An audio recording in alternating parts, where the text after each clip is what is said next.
Hi everyone, Beth here from HomeZada. I apologize, I've got a lot of light going on here. Let me close this. That might help. Nope, not doing it. Well, a little bit. So I wanted to talk to you a little bit today about how caring for your home can actually protect your loved ones. A lot of people are unaware that if you care for your home, it could actually have a downstream effect on how you care for the people that live in your home. The first thing that you can do is take a look at conducting regular home maintenance. Regular home maintenance not only maintains the value of your home and can actually increase it because you're caring for your home, but it can also make sure that your home is safe for everyone in your family. And here are some simple tips. One, if you change your air filters in your home, then you are actually cleaning the air on a regular basis.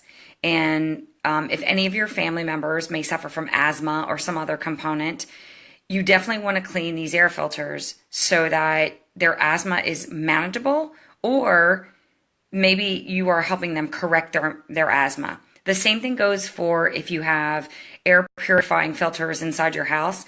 You need to either clean those filters or you need to change them out, similar to an air filter. So make sure you do that. If you have water treatments on your water system, so let's say you've got a water filtration system, whether it's tied to your sink or whether it's tied to your home, that's another thing to make sure that you're constantly changing those those filters and the water treatments. Because if you're not changing them, then you're back to where you were in the first place and drinking water that probably has not been processed enough to help your family stay healthy and happy. And I drink a lot of water myself personally, so I love good clean water. And I'm always looking to make sure the water is as clean as possible, and purification filters are a way to help do that. There's a ton of different filters out there and a ton of different systems. So investigate the water purification system that's good for you if you decide to go that route. The other thing is you're just using maybe Brita filters or some other purification system that sits on your counter. And that's another opportunity. But those filters also need to be changed. So you can make sure you track all those changes and identify them by using HomeZada for those maintenance tips. The other thing that you can do by using home maintenance to protect your family is checking on your smoke detector batteries. Oftentimes your smoke detectors will alert you when your batteries are going low, which is fantastic. Some people still have older smoke detectors that unfortunately do not alert you. So you may have to manually alert them and open them up and exchange the batteries. So make sure you document that on when that needs to happen.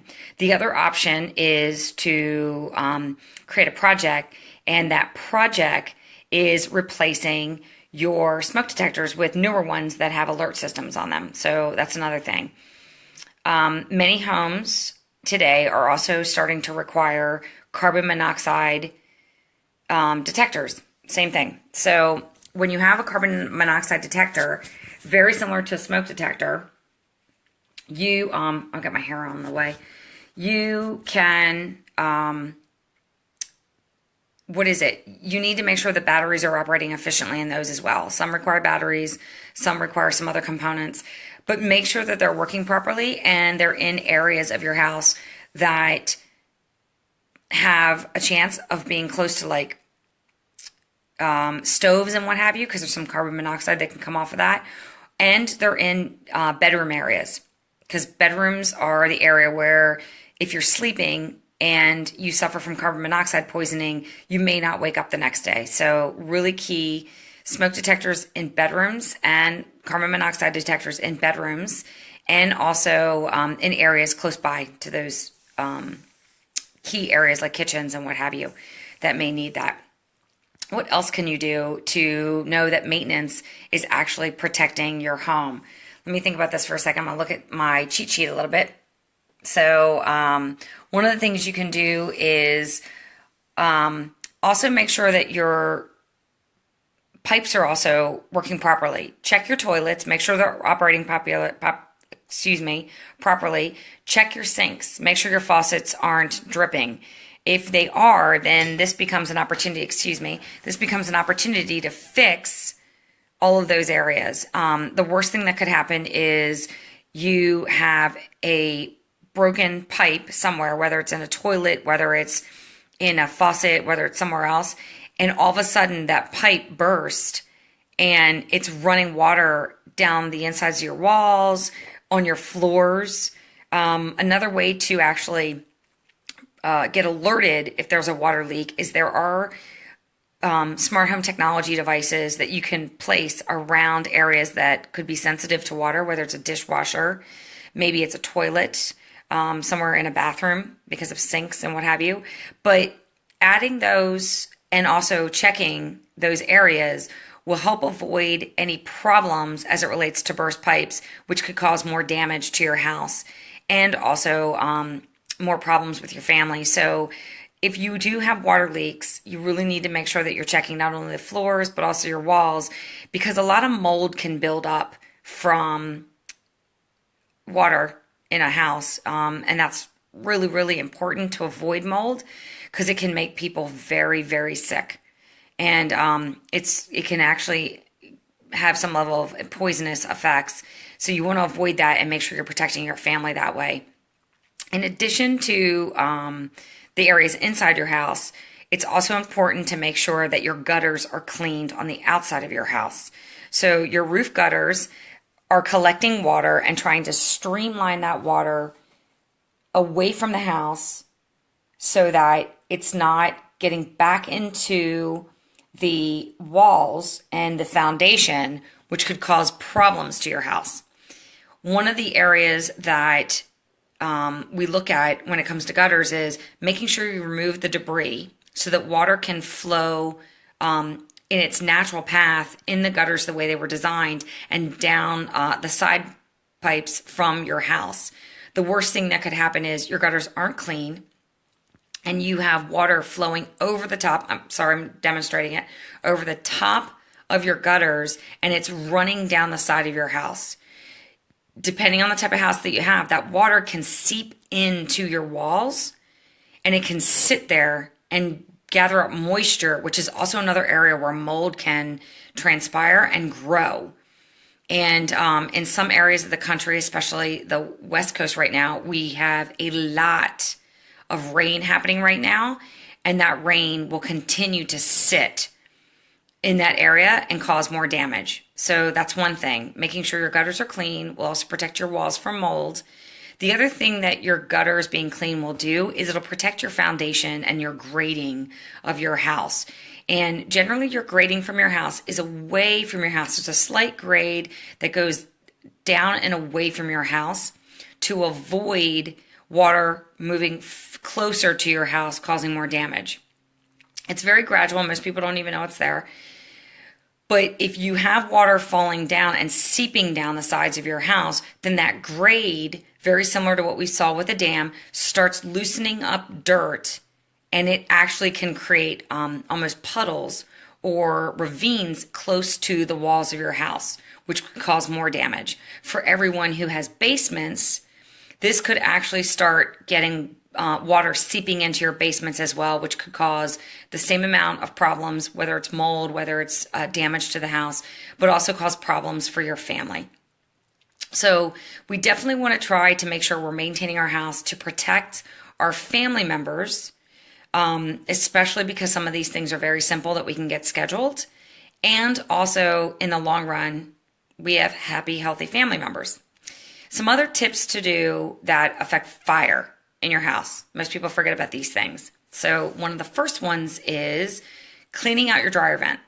Really, really important. I know some people that didn't know they need to do this. And not only does it affect your energy bills because your dryer is being forced to work harder and it takes longer sometimes to get your clothes dry, but the lint buildup is highly flammable. And if you're not cleaning out that lint hose in the dryer vent hose in the back of the dryer and out where it needs to get exhausted, then there's lint buildup that's building up inside that vent. Oftentimes when people haven't cleaned it, it actually starts building lint on the outside of the dryer vent hose, on the back of the dryer, and on the walls. Extremely, extremely, extremely dangerous. If you feel like you're not equipped to do this yourself, you can easily hire a local professional to do this. It's very affordable. They get it done very quickly.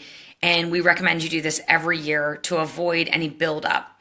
But there's a lot of homes that catch fire because of this. I think it's like 14,000 homes a year catch fire because of a dryer vent not being clean. If you've got pets that actually sleep in your laundry room or something else to that effect, you definitely don't want them to suffer in case there is some sort of damaging fire. The other thing that you can do, which is also really important, if you have a fume hood or some sort of hood above your stove that catches the smoke inhalation, most homes have to have this because it's an exhaust system and it's safety. So it's usually in permits and in engineering specs for homes. But if you have this, it's a good thing to clean these vents. Now there's all different kinds of hoods. Some have filters on them. Some are just grates. Some have larger grates than other grates. But definitely give them a scrub. You will see that there's so much oil that has built up just from natural cooking. And when that oil builds up, it's kind of gross. Just saying, because I have to clean mine. It's just gross. Because I love to cook. It's a byproduct of cooking. But they get so disgusting that you really need to really scrub them. I'm not a big fan of using really harsh chemicals to clean them, but every now and then I have to mix soap and water with a little bit of ammonia because the buildup is so thick. But if you do use ammonia, wear gloves. It's nasty. But make sure you clean that. And my suggestion is, depending on how much you cook, clean it at least twice a year, maybe even 3 times a year.